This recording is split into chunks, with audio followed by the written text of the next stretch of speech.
Ça a toujours été un plaisir de vous savoir nombreux en train de regarder notre télévision, mesdames et messieurs. Bienvenue à cette grande édition du journal au cours de laquelle nous allons vous parler des vendeurs exerçant en dehors du marché Moïse, c'est-à-dire en pleine artère, qui ont été renvoyés de ce lieu en marché pirate.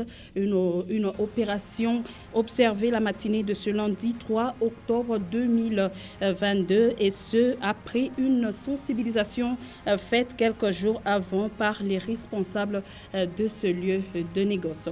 Et puis, les professionnels des médias de Lubumbashi et de Kasumbalesa en formation de 4 jours à Safina sur le projet d'éducation civique, des préventions et de résolution des conflits dans le Haut-Katanga et le Lualaba. Une session organisée par Pôle et Institut pour outiller les journalistes à la diffusion des bonnes et vraies informations. C'est donc tout pour l'essentiel de l'actualité. Une fois de plus, bienvenue.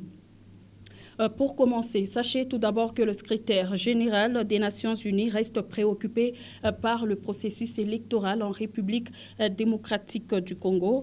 Pour Antonio Guterres, il serait important pour la Commission électorale nationale indépendante de communiquer le calendrier électoral et son budget général en temps utile pour permettre aux partenaires de planifier leur soutien au processus électoral. Sur ce, la CENI promet de s'acquitter avant la fin de l'année. Une occasion pour Antonio Guterres d'encourager la CENI à poursuivre ses consultations avec les acteurs politiques et la société civile afin de réinstaurer la confiance et désamorcer les tensions.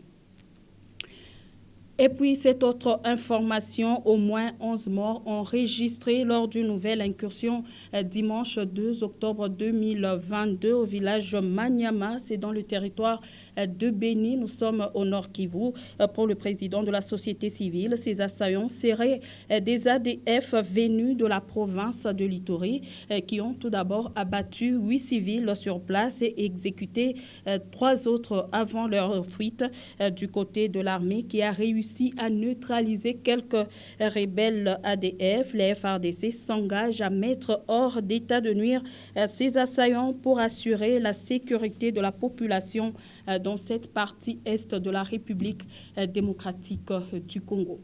Et vous l'avez sans doute suivi au sommaire. Après une forte sensibilisation, les responsables du marché Moïse situé dans la commune annexe sont passés à l'action. La matinée de ce lundi 3 octobre 2022, une vraie chasse aux vendeurs pirates était observée sur les 2 artères principales qui tracent les limites de ce lieu de négoce. Guilor Chamba, Cyril Saïdi nous en disent plus. Aucun étalage n'a échappé à cette chasse aux vendeurs pirates qui exposent leurs marchandises dans les 2 artères qui entourent les marchés Moïse situés dans la commune annexe.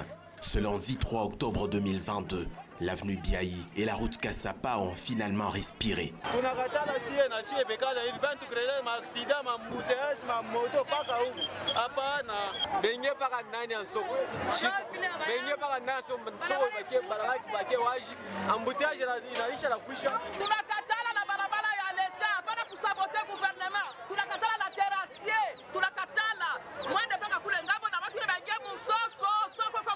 Opération bien accueillie par certaines vendeuses du marché Moïse.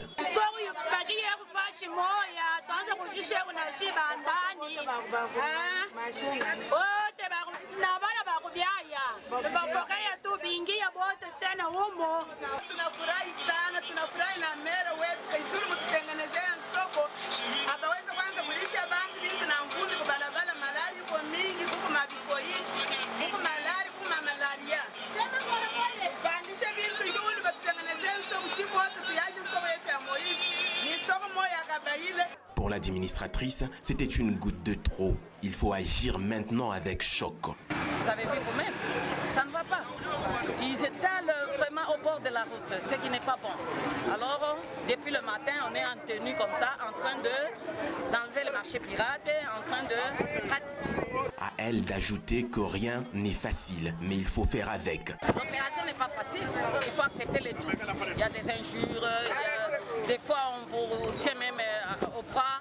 Alors, tout ça, on accepte, mais on fait le travail de la population. Je demande à tout le monde, les marchands pirates, qui regagnent le lieu des négoces.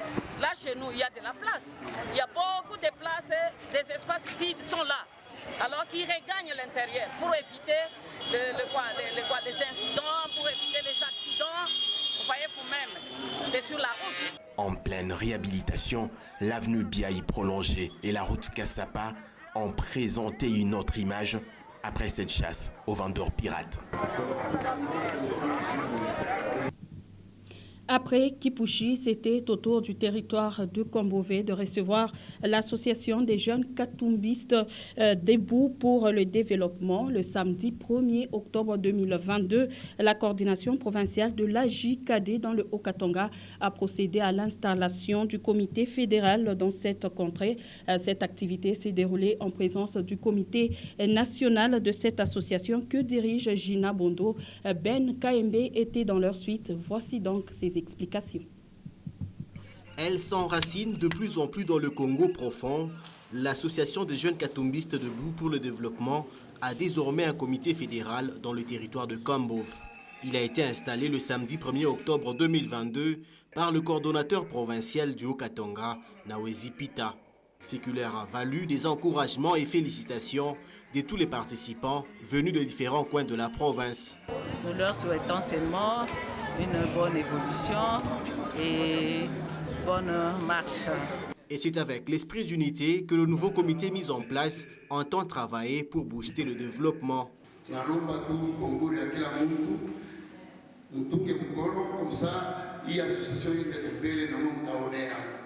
L'avènement de la JKD à Kambove est un motif de fierté pour le président national, Gina Bondo. Kusudi soutenir AJKD itainishia maprojet mzuri humu juu accompagner président wetu national qui est Moïse Katumbi Tchako. Profitant de la circonstance, il a également remercié les officiels de Kambove qui ont honoré cette ASBL par leur présence. C'était aussi une occasion de rappeler aux membres l'idéologie de cette association sans but lucratif qui soutient la vision de Moïse Katumbi en matière de développement. Au terme de l'installation du comité de Kambove, le coordonnateur provincial de la JKD dans le Haut-Katanga, Nawezi Pita, se dit satisfait. Réellement, 50% ce sont des mamans et 30% ce sont des papas. Vraiment, ils sont dynamiques, ils sont sûrs d'être avec nous dans l'ensemble et dans la JKD. Différentes fédérations de Likasi, Kipushi et Lubumbashi ont également pris part à l'activité qui s'est déroulée dans une ambiance chaleureuse à la manière katumbiste.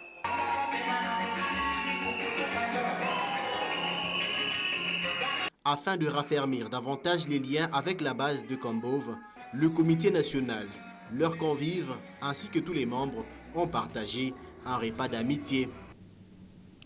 Et puis, les journalistes de différentes maisons de presse de Lubumbashi et Kasumbalesa prennent part à une formation de 4 jours à Safina, débutée ce lundi 3 octobre. Cette session de renforcement des capacités de journalistes se base sur 3 grands thèmes, à savoir le fact-checking, l'analyse des contextes de sensibilité au conflit, ainsi que l'analyse des conflits. Diane Kasongonyuta, Meshak KMB signe ce reportage.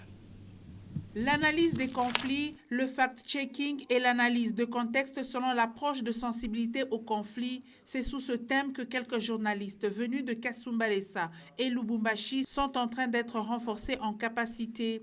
Une formation qui prendra 4 jours, soit du 3 au 6 octobre 2022.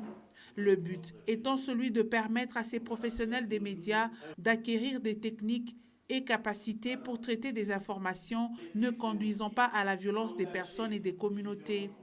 Un projet d'éducation civique, prévention et résolution des conflits dans le Haut-Katanga et Lualaba, initié par Paulé Institute. Le professeur Nawezi Karl Joseph, expert en communication, donne l'objectif de cette formation. Nous voudrions que les journalistes se sentent responsables, qu'ils puissent acquérir des techniques et des capacités qui leur permettent justement de traiter les informations sans que ces informations ne poussent les gens à la violence ou à une mauvaise gestion de la cohésion sociale dans les communautés qui vivent dans le Haut-Katanga ou dans le Lualaba.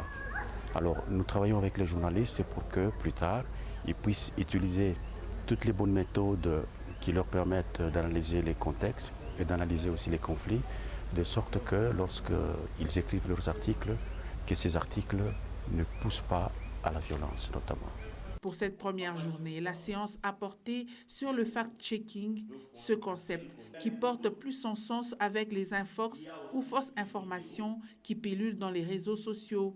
L'orateur du jour, David Duciel Kalenda, a donné les éléments essentiels pour permettre aux journalistes de procéder à la vérification des faits. Nous savons que les journalistes sont d'abord des leaders d'opinion, ce sont des éclaireurs de la société et nous les inscrivons dans cette logique de faire le fact-checking pour pouvoir apporter la vraie information parce que les journalistes doivent rester les meilleures sources d'information pour la communauté.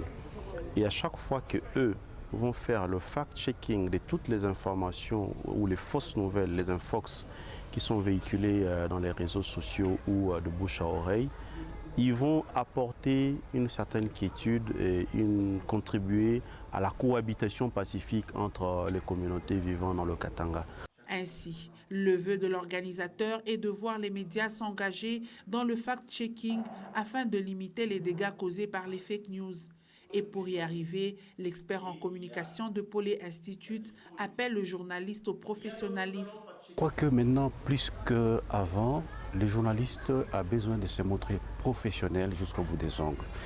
Et la profession exige du journaliste qu'il diffuse des informations qui sont vérifiées, doublement vérifiées, et qu'il s'accroche aux faits et pas seulement aux opinions ou à d'autres incitations qui pourraient amener les gens à croire ce qui n'existe pas et avoir des réactions qu'on peut regretter plus tard.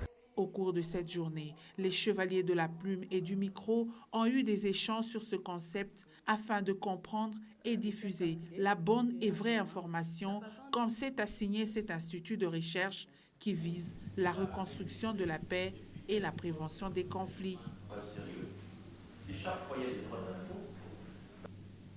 Et vous le savez peut-être, le 3 octobre, il se célèbre à l'échelle mondiale la journée de l'habitat. Cette journée met un accent sur le droit fondamental à un logement adéquat. Cette journée rappelle également aux citoyens leurs responsabilités dans l'avenir. Je vous propose de suivre ce commentaire de Merveille Congolo.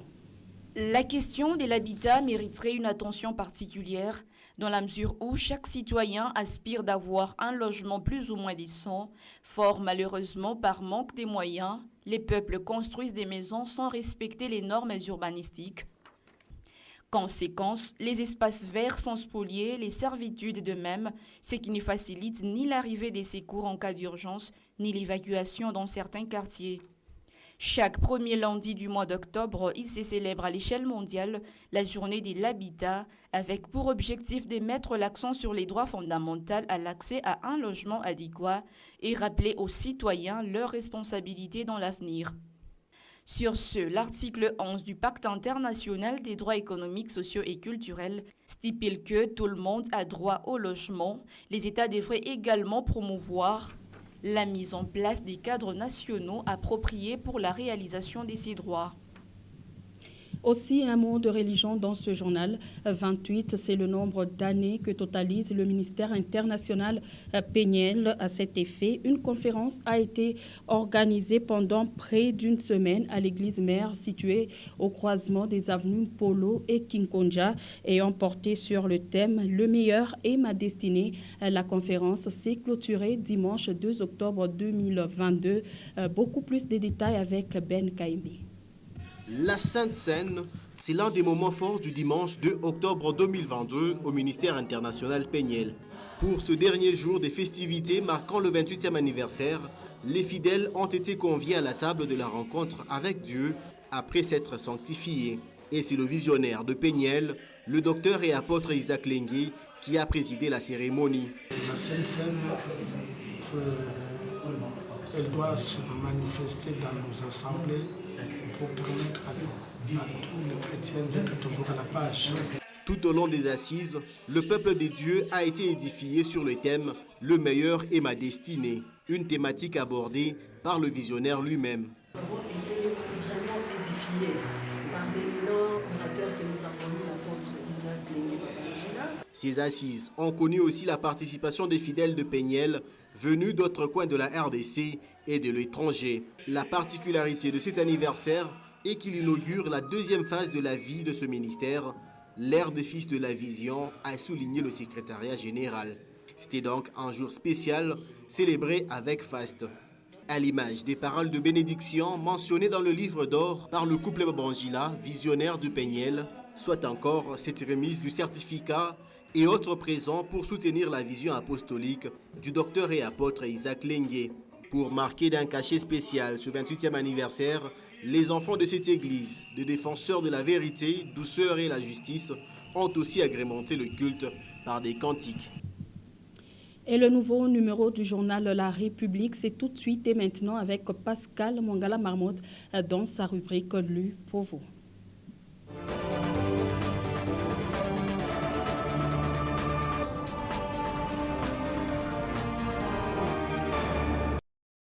Peur, panique, des flèches empoisonnées contre Moïse Katumbi, c'est la une du journal La République paru à Kinshasa ce lundi 3 octobre 2022 à son numéro 1295. Bienvenue mesdames et messieurs à votre Lue pour vous sur votre chaîne. En réalité, il ne pouvait en être autrement après la publication du sondage GEC début septembre dernier et qui plaçait le chairman de TP Mazembe loin en tête des intentions de vote pour la présidentielle. Une réalité qui s'abreuve surtout dans le dérapage incontestable de la gestion en cours de la Res Publica. Aussi, Congo Libère révèle-t-il dans ses articles aux accents pamphlétaires, écrits dans un style très approximatif, on peut lire tour à tour que Moïse Katumbi serait le candidat de l'étranger, singulièrement de la Belgique et des États-Unis, mais aussi de la France, à preuve avance un site d'information en ligne, son avocat, maître Éric Duplon-Moretti, et l'actuel ministre français de la Justice, ou encore d'Israël, dans un antisémitisme presque assumé, le père de Moïse étant de confession juive. Hasard de calendrier, il y a une semaine à peine, Félix Tshisekedi revenait de New York où il assistait à l'Assemblée générale de l'ONU. Aucun des objectifs que le chef de l'État congolais s'était fixé pour ce déplacement n'ont été remplis. L'entourage de M. Tshisekedi y aurait-il vu la main noire du camp Katumbi, s'interroge le confrère. Écho des provinces sur la page 6, au Nord Kivu a béni 10 morts lors d'une nouvelle attaque des présumés ADF, renseigne le confrère. Selon le coordonnateur de la nouvelle société civile du Congo qui parle d'un bilan provisoire, les assaillants se sont attaqués aux cultivateurs dans leurs champs. L'armée dit avoir repoussé l'ennemi sans donner aucun bilan. Cette situation a provoqué un déplacement massif de la population vers les lieux supposés sécurisés. Trouble à la paix, Tshisekedi, Mbosso et Bahati en quête de solution, le confrère en parle sur la page 4. Selon la présidence qui livre l'information à travers une dépêche, les questions sécuritaires préoccupantes dans l'Est et le Maïndombe, la session budgétaire avec la spécificité sur l'année électorale 2023 et le social ont été au centre des échanges entre ces personnalités. À en croire la même source, ils ont aussi évoqué la situation de la compagnie aérienne Congo Airways, l'agriculture, l'environnement et tout ce qui touche à la vie des Congolais. Un mot de culture sur la page 10 pour finir. Koffi Olomide et Félix Oazekwa en studio pour l'enregistrement de la chanson Eau pure, écrit le confrère. Cette nouvelle a été dévoilée vendredi 10 septembre 2022 par Koffi Olomide sur sa page Twitter avec des images, photos et vidéos qu'il a balancées en plein studio à Kinshasa. Leur réconciliation avait été visible lors de la commémoration de 6 ans de décès du feu musicien Papa Wemba le 24 avril dernier. Le 25 juillet dernier, comme premier geste de leur réconciliation, Koffi Olomide avait donné la force à un nouveau titre de Félix Oazekwa, Paracétamol, en partageant sur sa page Facebook certifiée le lien YouTube de la chanson avec cette légende. Bonjour la famille Tchatcho, je vous invite à suivre sur YouTube cette œuvre qui est d'une réussite inqualifiable de mon frère Félix Oazekwa. Et c'est la fin de ce lieu pour vous sur votre chaîne et dont l'intégralité du journal est à retrouver sur www.nyota.net. Merci mesdames, merci messieurs de l'avoir suivi et surtout, tâchez de quitter cette terre en l'ayant rendue un peu meilleure que vous ne l'aviez trouvée.